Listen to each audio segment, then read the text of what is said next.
Boa noite a todos.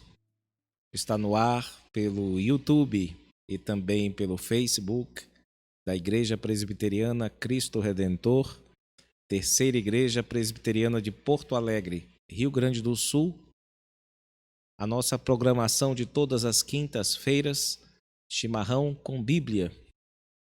E devido à pandemia tem ocorrido apenas online, mas na esperança de voltarmos novamente a ter a nossa programação presencial, juntamente com os nossos irmãos, glorificando a Deus com louvores, com orações e, de modo especial, estudando um pouco temas relacionados à sua palavra. E nós vamos dar início a esta nossa programação ouvindo a palavra de Deus, que se encontra no Salmo de número 103, que nos diz assim, em seus 5 primeiros versos. Ouçamos o texto que diz assim: Salmo de Davi. Bendize, ó minha alma, ao Senhor, e tudo o que há em mim, bendiga ao seu santo nome. Bendize, ó minha alma, ao Senhor, e não te esqueças de nenhum só de seus benefícios. Ele é quem perdoa todas as tuas iniquidades, quem sara todas as tuas enfermidades, quem da cova redime a tua vida e te coroa de graça e misericórdia, quem farta de bens a tua velhice, de sorte que a tua mocidade se renova como a da águia. Amém. Nós vamos, nesse momento, procurar refletir e imitar este procedimento do salmista. Fazendo o mesmo, passemos alguns instantes na presença de Deus, rememorando os seus muitos benefícios para conosco e fazendo de tudo para não esquecer nenhum só deles. Passemos alguns instantes na presença do nosso Deus e depois eu orarei ao Senhor em voz audível. Falemos com o nosso Senhor agora.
Oremos ao Senhor Deus.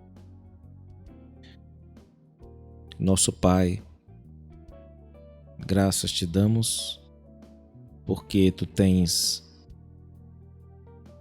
avivado a nossa memória para não cairmos no grande pecado da ingratidão, e o Senhor tem nos lembrado que, embora não possamos conhecer a totalidade dos teus benefícios para conosco, o Senhor ao menos tem nos dado a lembrança de muitos deles. Nós te louvamos, ó Deus, pela vida que o Senhor nos concede, pelas dificuldades que o Senhor nos ajuda a superar. Nós te louvamos, ó Deus, pelo alimento que nos sustenta, pela veste.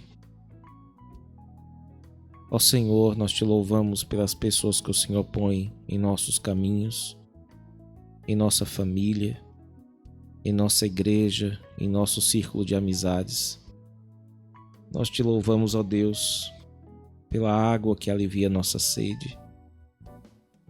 Nós te louvamos, ó Deus, pela chuva que cai, pelo sol e por tantos benefícios que certamente exigiriam mais do que uma noite para contarmos, Senhor. O Senhor tem sido muito bom conosco, muito gracioso. De modo especialíssimo, nós te agradecemos, ó Deus, porque Tu não apenas saras as nossas enfermidades, mas perdoas as nossas iniquidades, nos limpa das nossas sujidades, das nossas malícias e maldades. Ó Deus, nós te louvamos por isso e rogamos a Ti, Senhor, para que jamais confiemos em outro Deus, nessas loucuras que a nossa mente, o nosso coração às vezes realiza, imagina. Ó Senhor, dá-nos a graça de nunca abandonarmos a Ti, Senhor, mas pelo contrário, dá-nos sempre a graça de um apego cada vez mais intenso e que esses exercícios, Senhor, de lembrança a respeito dos Teus benefícios nos ajudem neste mistério, Senhor, nos ajudem neste intento. Põe Tua mão sobre nós, Senhor, nesta noite e dá que possamos com singeleza louvar o Teu nome, bendizer-Te também, falar e ouvir a respeito da Tua palavra, Senhor. Ó Deus, rogamos estas bênçãos a Ti e agradecemos por este tempo pequeno, mas proveitoso que reservamos para os exercícios espirituais, Senhor. Pedimos estas bênçãos e agradecemos por tudo em nome de Jesus, o Teu amado Filho. Amém. Nós temos aprendido um cântico. O cântico é: rendei graças ao Senhor, porque Ele é bom, porque a sua misericórdia dura para sempre. Hoje nós cantaremos apenas uma vez, cantamos 2 vezes na semana passada, supondo que os irmãos já aprenderam ele, que não é tão difícil assim. Vamos cantá-lo agora. Rendei graças ao Senhor, porque Ele é bom.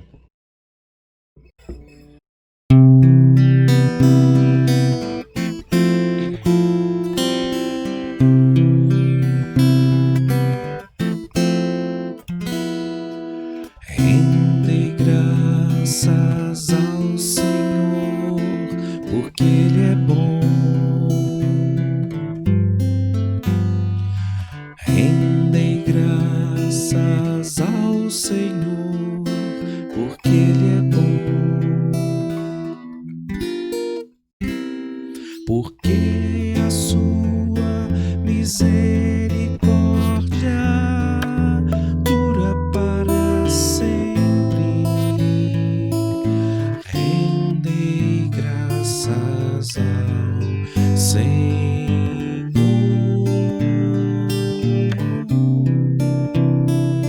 porque a sua misericórdia dura para sempre. Rendei graças ao Senhor.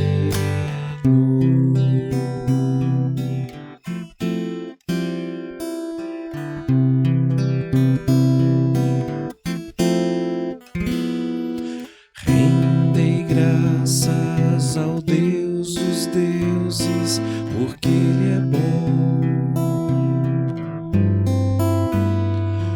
Rendei graças ao Deus dos deuses, porque Ele é bom. Porque a sua misericórdia dura para sempre. Rendei graças ao Senhor.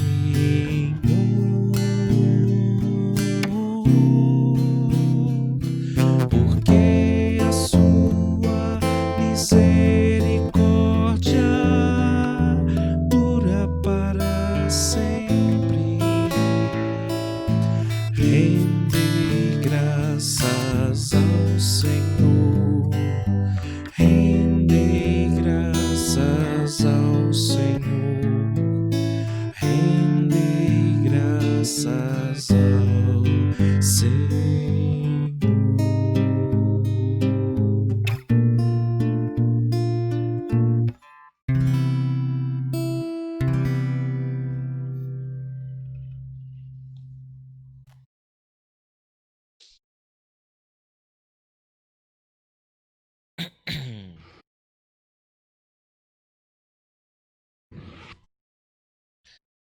Nós temos escolhido cânticos relacionados à gratidão, numa sequência de estudos sobre a vergonha humana, por acreditarmos que a gratidão é um potente antídoto contra algumas vergonhas desnecessárias causadas por invenções da nossa cabeça, do nosso coração, invenções a que chamamos, pelos termos bíblicos, não é? De ídolos. E nós temos estudado um pouco a respeito desse difícil assunto da vergonha de tipo pecaminoso. Nós vamos ver que há um lugar para a vergonha na vida cristã, mas existe uma direção que ela recebe, essa capacidade que Deus nos dá, que não é conveniente a cristãos. E nós temos estudado um pouco a respeito desta vergonha corrosiva, ou desse poder corrosivo que esse sentimento possui. Nós temos visto o quanto ele nos faz sofrer e observado que as causas da vergonha nem sempre estão atreladas ou são provocadas, por assim dizer, por fatores sociais, por conta de uma pessoa que é significativa para nós, para o bem ou para o mal, e que nos constrange de algum modo e que nos deixa com o rosto avermelhado, arroxeado ou roseado. Também a vergonha não se explica apenas pelo temperamento de cada pessoa ou pela fragilidade emocional ou pela índole do temperamento, mas ela se explica de modo especial a partir da nossa vida espiritual ou de como tem andado a nossa vida espiritual na presença do Senhor Deus. Nós vimos alguns exemplos extraídos especialmente dos livros proféticos, as profecias que falam a respeito da confusão do rosto dos adversários de Deus, daqueles que fazem ídolos, e também ouvimos um pouco a respeito dos salmistas. E, ao que parece, eles apontam a vergonha como sendo consequência do que acontece quando um ídolo que nós cultivamos ou que nós inventamos se quebra e fica muito exposta à confiança insensata que nós nutríamos naquelas forças imaginárias. Nós vimos também, meus irmãos, que por ser uma invenção nossa, uma invenção da nossa mente e coração, a criação do ídolo é naturalmente uma espécie de autoelogio ou de autoglorificação. É semelhante a você fazer uma pintura, não é? E essa pintura ficar muito bonita, eu vou elogiar a pintura, mas por tabela eu estou elogiando a pessoa que a fez, não é?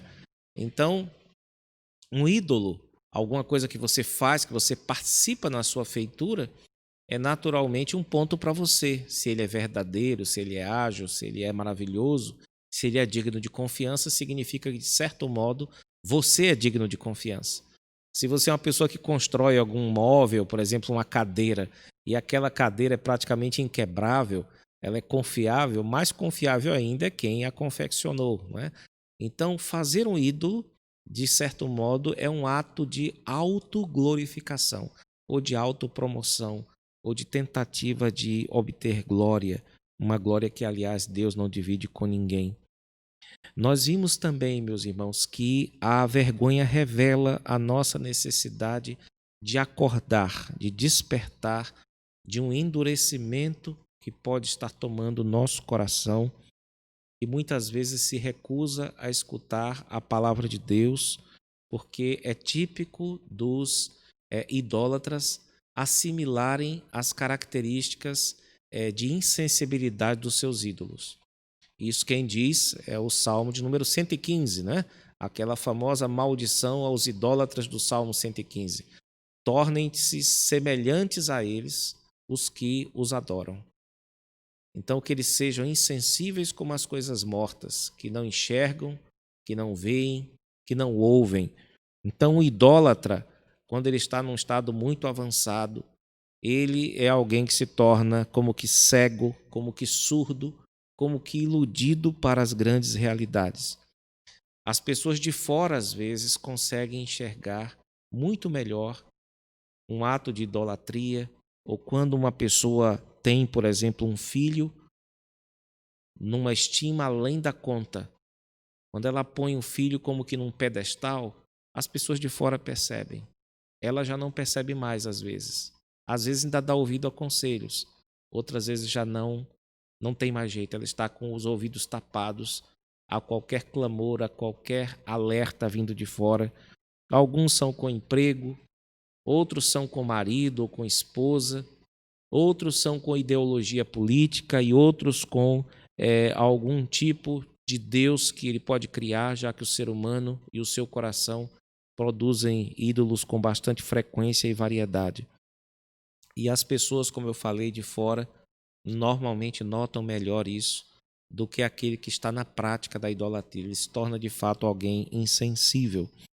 E, às vezes, para se livrar das acusações de idolatria ou de um apego exagerado a alguma dessas partes que eu mencionei, a pessoa costuma dar outros nomes aos seus deuses. Às vezes elas dizem que é necessidade que elas têm de amar, de ser amado, é dedicação aos filhos que ela tem, né? É dedicação ao emprego, é a insegurança na cidade que faz com que ela tome certas medidas, certas precauções, é o ganha-pão dela, é uma necessidade física.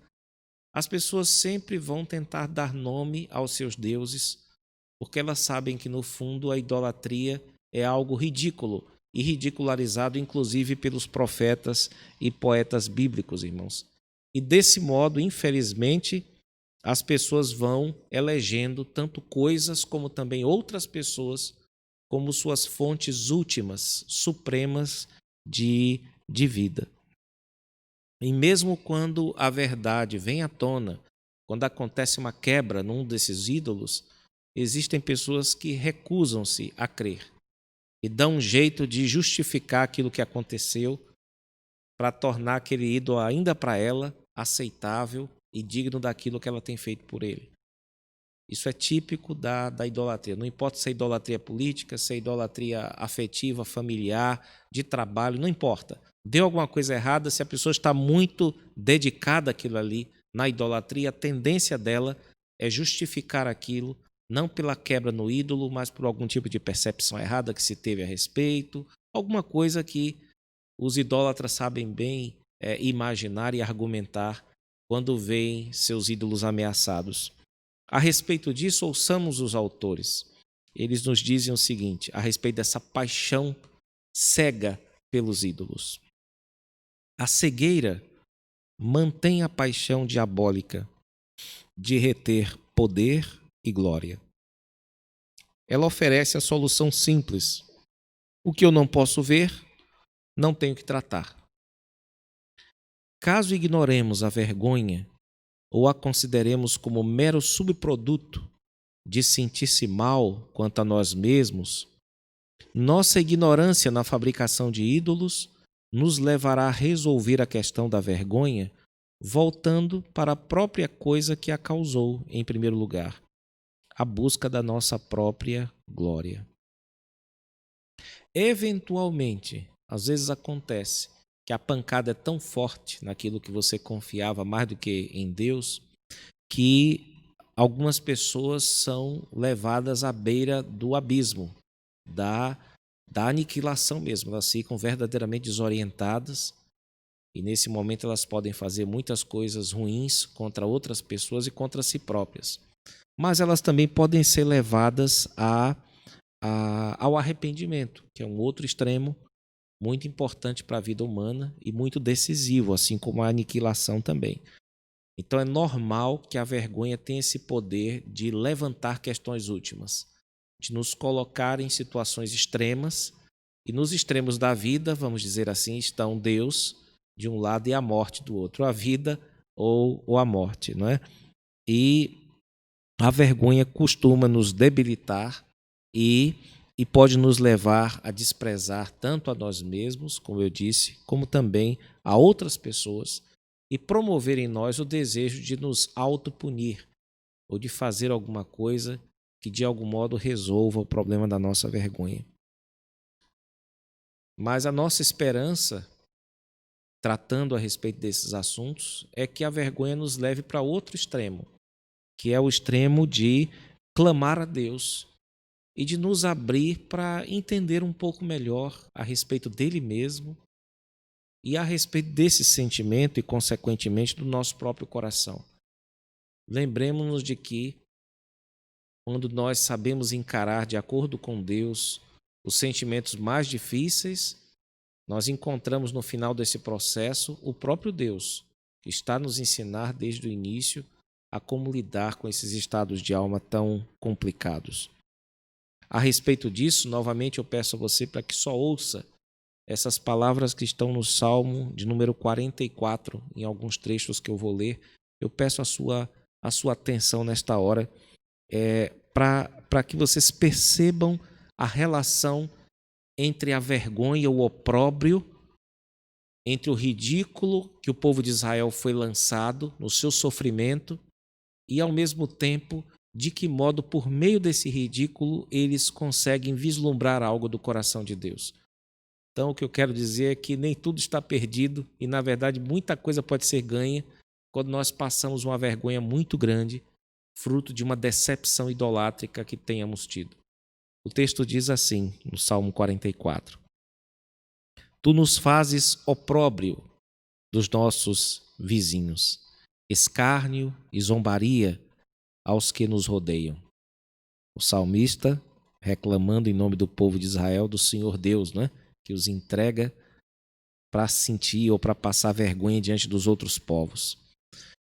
Pões-nos por ditado entre as nações, alvo de meneios de cabeça entre os povos.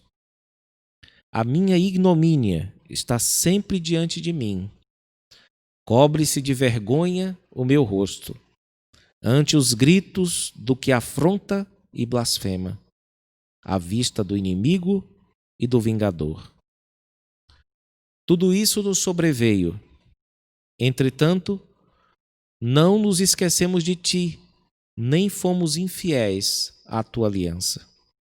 Desperta, porque dormes, Senhor. Desperta, não nos rejeites para sempre. Por que escondes a face e te esqueces da nossa miséria e da nossa opressão?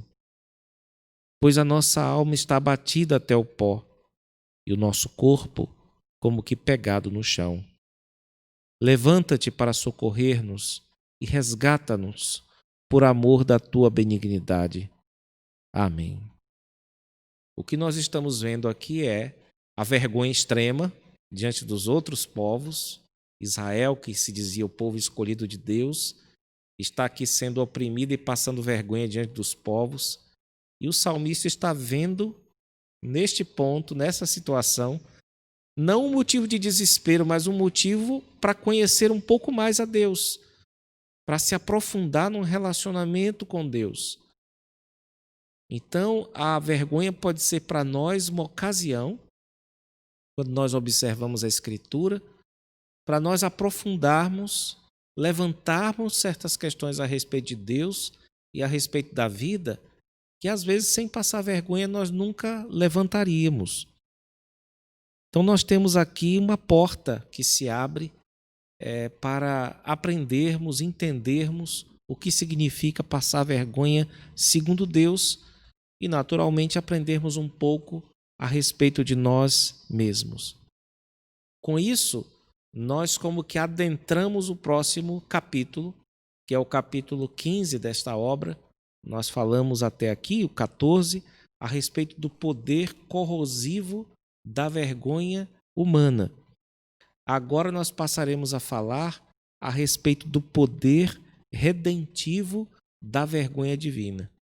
Então, existe uma vergonha que Deus nos faz passar, ou nos ensina a passar, que é parte da nossa vida como crentes. E, na verdade, é parte até do modo como Ele salvou a humanidade, por meio de atos profundamente constrangedores, mas que foram usados por Ele para operar a sua salvação. E os autores começam ilustrando, trazendo aqui uma ilustração de que modo o amor verdadeiro, eles não vão falar do amor de Deus agora, mas mostrar uma expressão de amor humano verdadeiro, que é o amor de uma filha por um pai, pode causar um grande constrangimento a um pai que está se sentindo envergonhado por algo que fez sem querer de ruim para com a sua filha. Mais uma vez eu peço a você para que pense sempre nos seus próprios exemplos. Ele vai falar, por exemplo, do contexto norte-americano de neve, de esqui, que simplesmente não é o nosso aqui.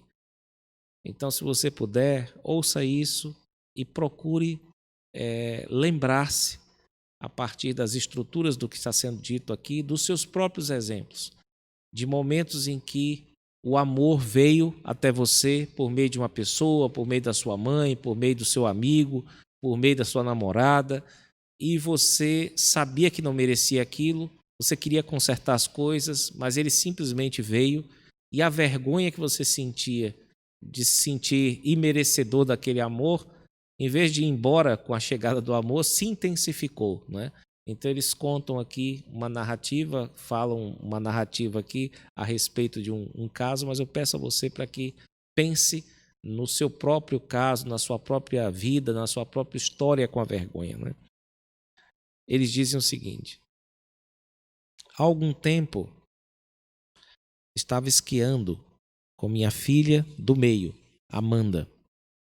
Era fim de tarde e estávamos correndo na neve. Ela à minha frente, mais ou menos 20, 25 metros, e eu segurando atrás, para ter certeza de que outros esquiadores não passariam por mim e de repente se chocariam com ela. Eu a acompanhava bem de perto, até que chegamos num ponto íngreme, e como eu temia, ela tropeçou num pedaço de gelo e levou uma queda feia. Corri para ver se ela se ela havia se ferido, e sem notar, tropecei no mesmo pedaço de gelo. Meus esquis se ergueram do chão e me choquei com seu frágil corpo. O golpe foi tão forte que arranquei o ar dos seus pulmões. Enquanto ela ofegava, sentindo dor e confusa, eu a segurei nos braços, dizendo várias vezes: Amanda, perdão.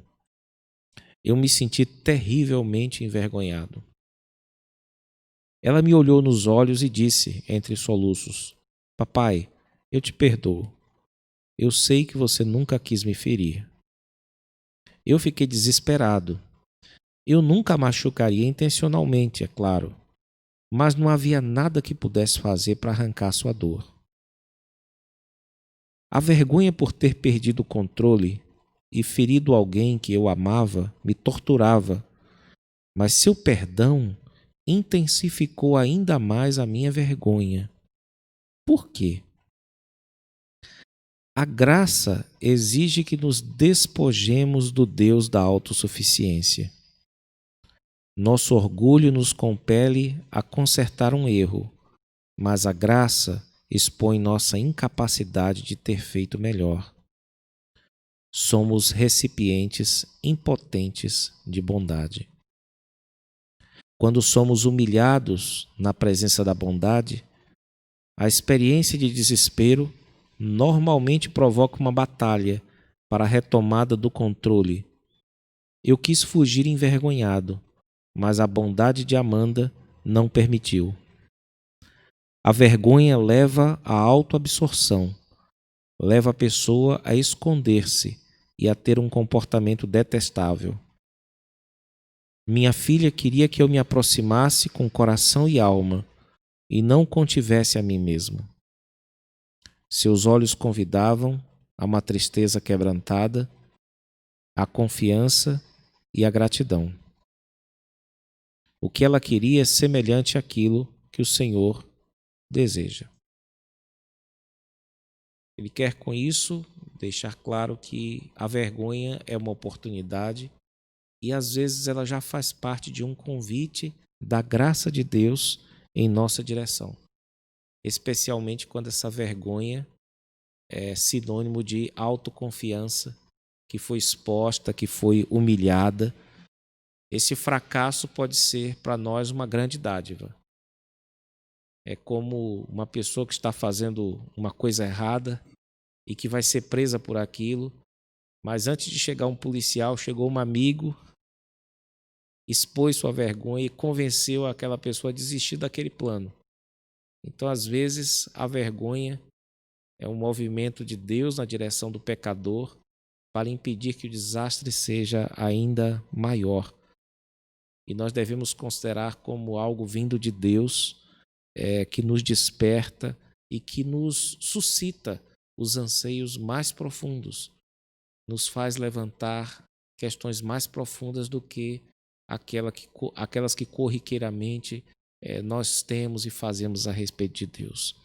Ouçamos mais uma vez os autores, porque eles propõem algo interessante, que nós respeitemos a vergonha, que nós a honremos, a consideremos como sendo um movimento da parte de Deus para despertar as nossas vidas da surdez espiritual. Eles dizem o seguinte: se honrarmos a vergonha como uma misericórdia revelada, que pode nos levar à admiração e à adoração total, então não precisamos sentir esse medo mortal de sermos atraídos ao momento desconcertante da exposição. Podemos encarar a vergonha como um convite a olhar nos olhos daquele que não condena, mas que, em vez disso, oferece graça, perdão e liberdade.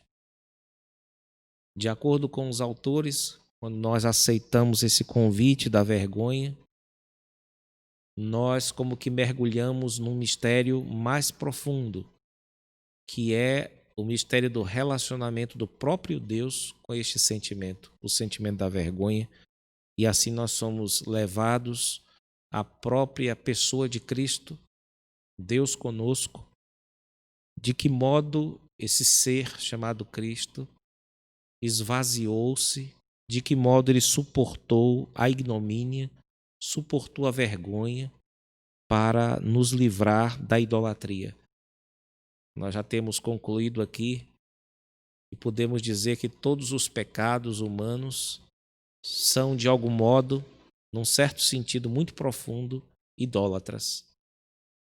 Então, como é que o nosso Senhor sofreu uma situação vexatória, vergonhosa, ele que não tem pecado, para nos livrar das nossas idolatrias, para nos livrar dos nossos pecados?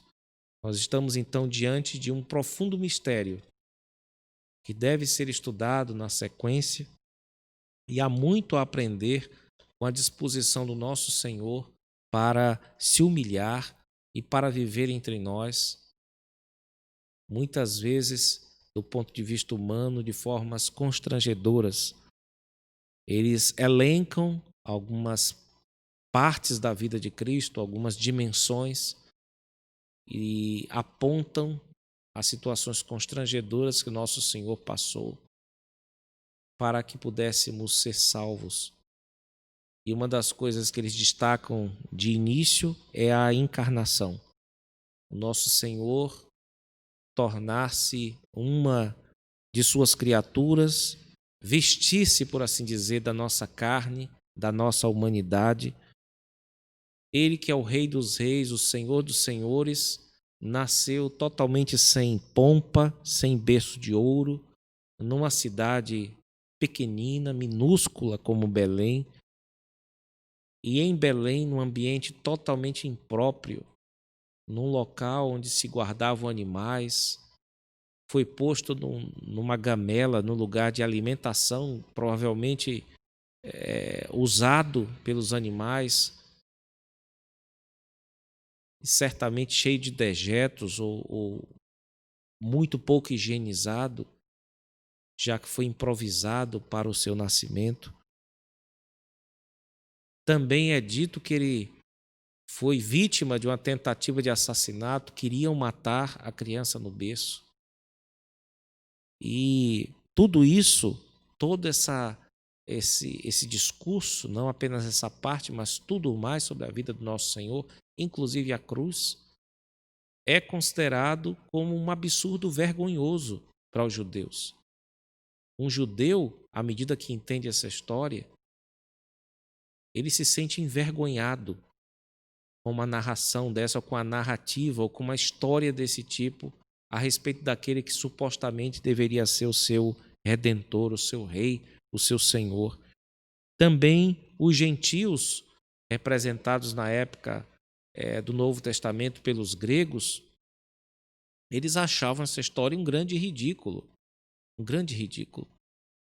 de um Deus que morre na cruz e depois de morrer ele ainda volta para o mesmo corpo dele. Quer dizer, nós vivemos nessas limitações e o Deus resolveu voltar para essas limitações do corpo.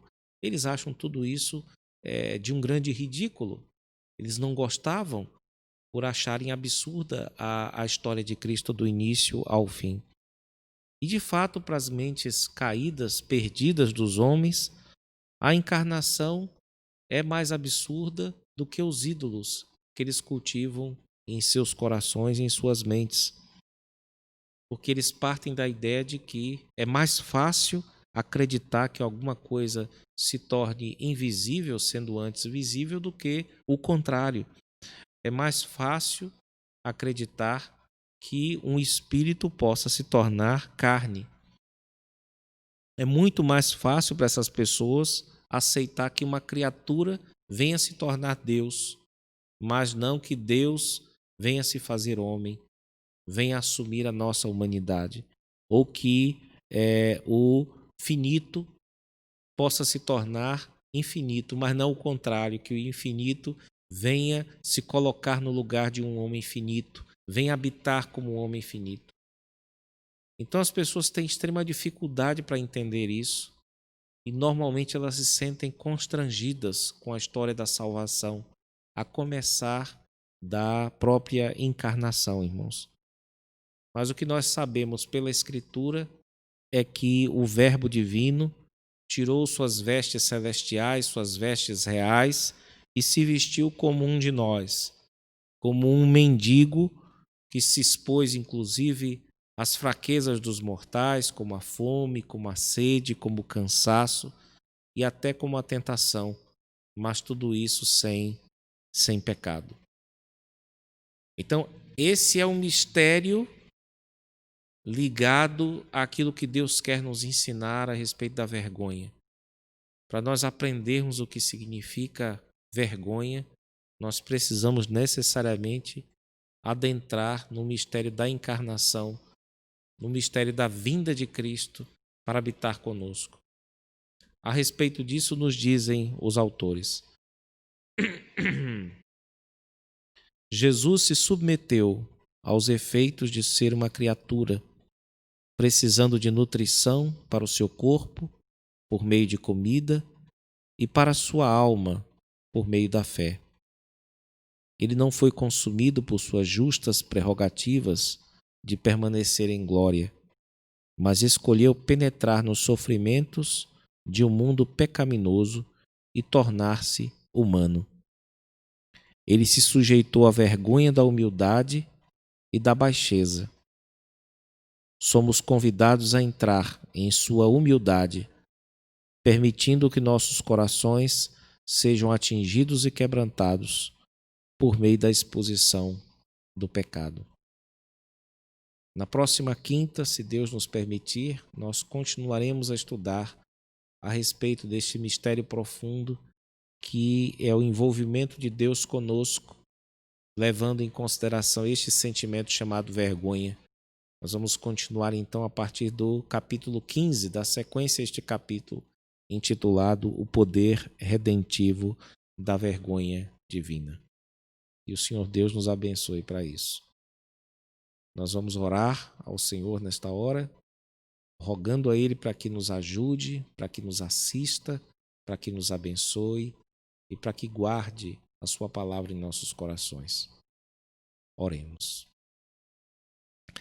Agradecemos-te, ó Pai, por tua misericórdia que dura para sempre e que se estende em nossas vidas, na vida dos nossos filhos, de geração em geração.